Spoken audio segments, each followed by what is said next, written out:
Welcome to the official podcast series by POTENZA, where innovation meets insight. In this series, we dive deep into the world of SAP, explore the power of robotic process automation, and unlock the true potential of data analytics. Whether you're a tech enthusiast, a business leader, or just curious about the digital transformation shaping our world, you're in the right place. Tune in, stay curious, and let's explore the future of enterprise technology together. Don't forget to subscribe and follow us on YouTube for more powerful insights. Now, let's get into today's episode. Every organization, large or small, eventually hits the efficiency wall. You know that feeling where you're running faster just to stay in the same spot? It's that feeling of operational drift. Exactly. And the default response is always the same. Go shopping. Buy the shiny new software, the dazzling tool, hoping it's the technology that delivers the breakthrough. But if our sources show us anything, it's that expecting a piece of software to solve a deeply flawed business process is just the definition of false hope. So the tool isn't the magic bullet. Not at all. Operational excellence and competitive advantage today, they rely far less on the specific application you install and far more on the long-term sort of architectural thinking that precedes it. We're talking about strategic process redesign, change management. And that's why you are here. You want the shortcut to being truly well-informed on where the real leverage lies in technology investment. You need to know how to buy the right help, not just the right license. And that's exactly what we're providing. Okay, let's unpack this core issue. Our mission in this deep dive is to clarify when, why, and crucially, how a specialized business automation consultant acts as a strategic enabler. They're really the bridge. The essential bridge between that grand executive vision and, well, the messy operational reality on the ground. We're detailing what you gain, what significant pitfalls you avoid, and why this objective external guidance is so fundamental to achieving transformative growth. Let's start with the definition then. When we talk about a consultant in this space, we are not talking about the person who just configures API hooks or manages a server. No, not at all. So what defines a strategic automation advisor? Fundamentally, they are an objective strategic partner. Their job is not to install, but to diagnose, design, and optimize processes so they align perfectly with core business objectives. Whether that's speed to market, cost reduction, Right, or compliance strength, anything. Yeah. They analyze your operation end-to-end, looking for bottlenecks, sources of error, and anything that triggers delay or waste. That sounds like a job an internal team like IT or operations could handle. Why is that independent external viewpoint so important? It really comes down to three things: perspective, bandwidth, and bias. Okay. Internal IT teams are absolutely essential, but they often lack this specialized cross-industry experience. They know your business, sure, but they haven't seen 50 different versions of your process fail elsewhere. I buy the experience argument, but let's play devil's advocate for a second. If an internal team is overwhelmed, they often turn to the software vendor for help. They do. The ERP provider or the RPA company. Why is that not enough? Doesn't the vendor know their tool best? They absolutely know their tool best, and that is precisely the problem. Ah, I see where you're going. Software vendors, it's understandable they have an inherent bias toward promoting their specific solution. If your process could be solved by eliminating 3 steps rather than automating them. The vendor is incentivized to sell you the automation anyway. Of course. The consultant is the truly neutral third party. Their only incentive is the long-term success of the process, not the sale of a proprietary license. That makes the distinction crystal clear. So if they are the unbiased MIP holders, what are the high-level architectural tasks they deliver? The deliverables are focused entirely on strategy and certainty. The first step is always the strategic assessment. Which is identifying where the highest impact opportunities are. Exactly. And that means asking tough questions about which processes should maybe be eliminated entirely, not just automated. Which feeds right into the second step, process documentation. Right. Process discovery and mapping. You cannot fix what you do not understand. They document the current state, including all those hidden workarounds and that tribal knowledge that exists outside the official flowcharts. And then the part the executives care about. Yes, the ROI modeling. They build the business case, quantifying the expected returns, calculating the cost of human error, comparing that to licensing fees, and projecting the timeline for payback. So automation becomes a calculated investment, not just a speculative expense. It has to be. It translates technical needs into financial language. And finally, they handle change management. This is the organizational adoption, peace training, communication, support to make sure the technology actually sticks. So people don't just revert to their old Excel spreadsheets the minute the consultant leaves. That is the nightmare scenario, and it happens all the time. Okay, let's move from definition to diagnosis. What are the clear, painful indicators that an organization has crossed the threshold and desperately needs this external perspective? What are the symptoms? Look for the points where growth causes pain, not profit. The most obvious indicator is operational inefficiencies slowing growth. The classic example being what? When increasing volume immediately triggers the need to hire 2 or 3 more people just to handle data entry or processing, the process is elastic in people, not scalable in efficiency. Right, you're just throwing bodies at the problem. A consultant's job is to design solutions that allow scalability without those proportional cost increases. And often, that pain manifests in employee fatigue, doesn't it? Absolutely. Think about your highest value employees. Indicator number 2. Teams are overwhelmed by manual, repetitive tasks. Oh, I've seen this. The talented engineer who spends every Tuesday manually copying data from Salesforce into Excel just to generate a weekly summary. That's the one. Yeah. When high-value staff are forced into low-value activities, frustration and turnover they spike. It's an administrative burden. Automation consulting becomes a key retention strategy. And the symptom that makes every executive nervous: bad data. Indicator 3. Data is scattered, duplicated, or unreliable. Decision-making quality just plummets when different departments have separate, conflicting spreadsheets. Or when the CEO keeps questioning the accuracy of the BI reports. Exactly. If creating a consolidated weekly report requires 2 people working for a day to manually reconcile data, you have a broken backbone. A consultant designs integrated systems that ensure a single source of truth. And the final sign, and maybe the most expensive one, is the graveyard of prior attempts. Indicator 4. Failed or stalled automation attempts. Tools were bought with enthusiasm, a pilot looked promising, but it failed to scale. Or the tools just sit there unused, sometimes for years. And that's usually not the tech's fault. Almost never. Mm-hmm. These failures almost always result from poor process design, inadequate strategic planning, or insufficient change management. The failure wasn't technical, it was strategic.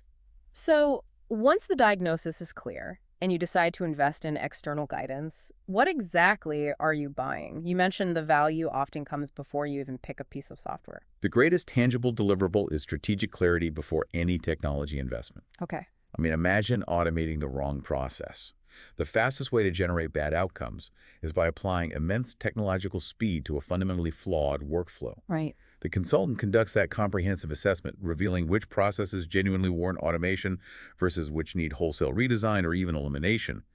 That diagnosis saves millions in avoided mistakes. So the consultant is making sure the pipes are clean and running in the right direction before you decide to boost the water pressure with the software. That's a perfect analogy. And once the process is clean, you receive the automation roadmap. And this isn't just a to-do list, it's a detailed, prioritized schedule. Sequenced based on business impact and feasibility. Exactly.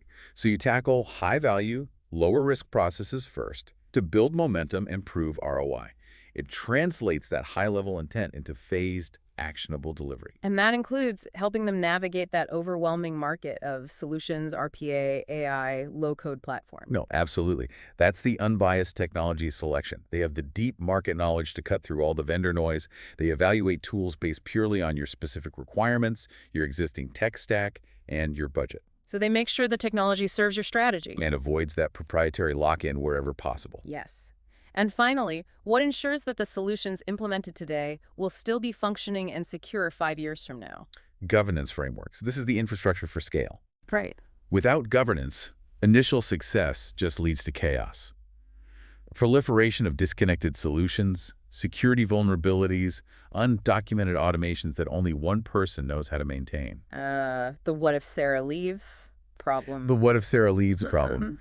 The consultant establishes the standards, the security protocols, and clear ownership models to ensure automation compounds value rather than creating new complexity and technical debt. Understanding the benefits is helpful, but I find that understanding the predictable costs of not engaging this expertise is often a much stronger driver. Let's talk about the risks you're insuring against. The most immediate risk is wasting money on the wrong tools. This happens all the time. Software is bought based on an aggressive sales pitch. No. It later proves incompatible or duplicates existing functionality or it requires massive, unplanned customization. You might spend six figures before realizing the tool doesn't even talk to your core system. And the moment that technical debt begins to build, what's the first symptom executives typically notice? The most dangerous symptom is multiplying errors. When an inefficient workflow is automated, it just becomes an inefficient automated workflow. So errors that a human might have caught. Now propagate at machine speed across the entire organization, potentially creating catastrophic operational chaos. We've seen organizations crash entire inventory systems in a weekend because they automated a process with one hidden flaw. That makes the need for that pre-automation process cleaning abundantly clear. Yes, and compounding that is the human factor. Low adoption due to poor change management. The technology works perfectly, but users revert to their manual methods. Why? Because the human side of the transformation was neglected. No communication, not enough training, or they failed to involve the end users in the design. The investment delivers minimal return because behavior hasn't changed. I am particularly concerned about the risk known as shadow IT, especially when security and compliance are paramount. Shadow IT is a nightmare for executives. It's when resourceful employees, frustrated by the lack of official solutions, just create their own workarounds using consumer tools. Unauthorized scripts, things like that. Exactly. These ungoverned automations bypass security controls, they lack documentation, and they become critical infrastructure that depends on one person. When that person leaves, a critical financial process might break with no recovery path. A huge security and compliance failure waiting to happen. And finally, the long-term architectural failure. Scaling bottlenecks later. If you pursue automation tactically, just fixing one small pain point at a time, you create a series of point solutions that won't integrate. They fail when transaction volumes inevitably increase. Which forces you into an expensive replatforming project down the line. A wholesale replacement of systems that should have lasted years, all because the initial project lacked architectural foresight. So let's bring this down to brass tacks, cost, and scale. What does this investment look like? How do we view these consulting fees strategically? We have to view consulting fees as a necessary preemptive investment versus a simple expense. While models vary hourly rates, project-based fees, the core argument is that this investment prevents far greater financial losses. Because a failed project costs so much more. The average cost of a failed enterprise technology project can run into the millions, mostly due to that poor planning we just described. The consultant is insurance against a costly, high-profile failure. And how does the approach scale differently? A 5-person startup automating their invoicing doesn't have the same needs as a global bank. The focus shifts entirely. For small businesses and mid-market firms, the project there involves sophisticated governance definition, high-level architectural oversight, and managing complex stakeholder buy-in to ensure sustained, orchestrated transformation, not just rapid wins. So regardless of the size and the complexity, what are the 4 non-negotiable elements for any successful automation rollout strategy? 1. You must use a phased approach. Start with high-value, lower-risk processes to build momentum and prove the concept. 2. Strategy before tools. I can't stress this enough. Technology selection must follow strategic planning. 3 must be risk, right? Systematic risk management. Yes. Yeah. This means pilot testing, clear contingency planning, and systematic risk identification, especially for security and compliance, to protect operations throughout the transition. And 4, the final element is governance and standards. Circling back to control. Ensuring consistency, control, and clear ownership as automation expands. This prevents the shadow IT problem and guarantees that all automation is documented, secure, and maintainable. That brings the conversation full circle. Operational efficiency is no longer a luxury, it's a competitive mandate. And the sheer pace of technological change AI, new RPA platforms, it's just too fast for any single organization to maintain all that expertise internally. That is the ultimate strategic context. The right consultant brings 3 critical elements that are almost impossible for an internal team to combine: independent perspective, deep cross-industry experience, and genuine multidisciplinary expertise. Technology, process, and the human side. A whole package. Automation is no longer optional for organizations serious about growth. The question every leader must answer is not whether to automate, but how to automate strategically. The external consultant provides the objectivity needed to transform automation from a risky technology project into confident, profitable execution. What key operational risks is your organization currently compounding by automating tactically instead of investing in strategic design? That's a wrap for today's episode of the POTENZA podcast series, where we decode SAP, automate with RPA, and analyze with precision. We hope you found today's conversation insightful and inspiring. If you enjoyed the episode, make sure to like, share, and subscribe to our YouTube channel, and stay tuned for more deep dives into the technologies transforming tomorrow's enterprise. Got questions or ideas for a future episode? Drop them in the comments, we'd love to hear from you. Until next time. Thank you.